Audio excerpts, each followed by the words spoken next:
Как ще създадем една нормална среда за развитие на младите хора и да спрем с подобни истории? Като смениме управляващите и сложиме на тяхно място такива, които първо обичат децата, второ осъзнават ролята си като хора, които служат на това общество и които могат да се справят с тая задача.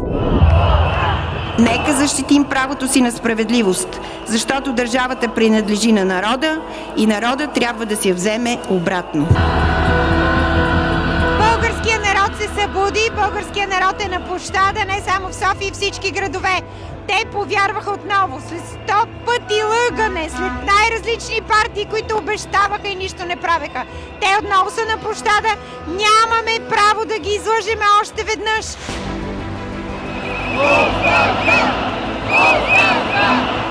Искам това да се случи на нашите българските, всичките деца. Те имат една родина, тя е България. Те трябва да отстояват интересите на своята родина тука, да си вземат правата в ръце.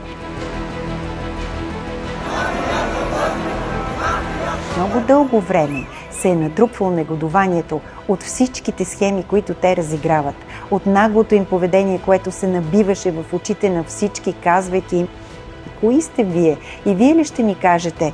И ние диктуваме правилата на играта. Не, господа управляващи, получихте си заслуженото. И то от хора, от млади, които не може да посочите с пръст и да кажете: вие сте виновни, вие сте манипулирани, вие не сте разбрали, вие не сте чули.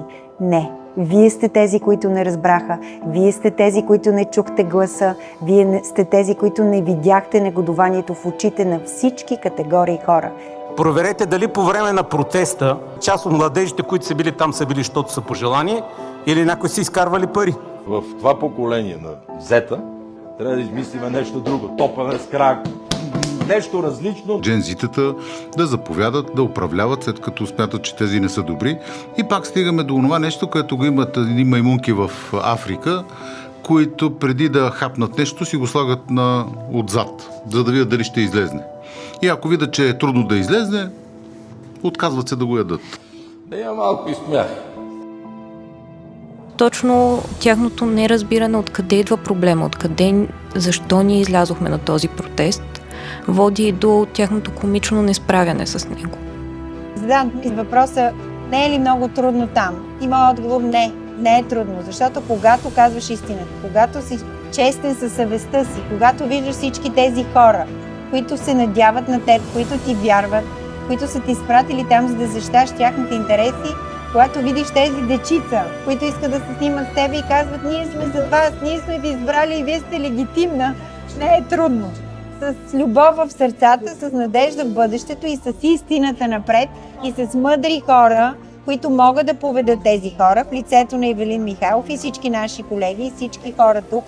Мисля, че не е толкова трудно и е въпрос на кратко време да увлечем и другите 70% не гласуващи, не харесващи тези, които са на власт, да бъдат поведени, облечени и да се осмелят да застанат зад нас и обединени да смениме това правителство.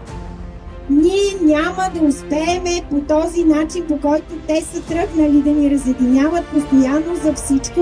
Не трябва да гледате телевизиите, не трябва да слушате новините, които ви подвеждат. Трябва да знаете, че България може да се спаси само от българите, от обикновените българи, тези, които са собствениците на земята, на децата, на водата.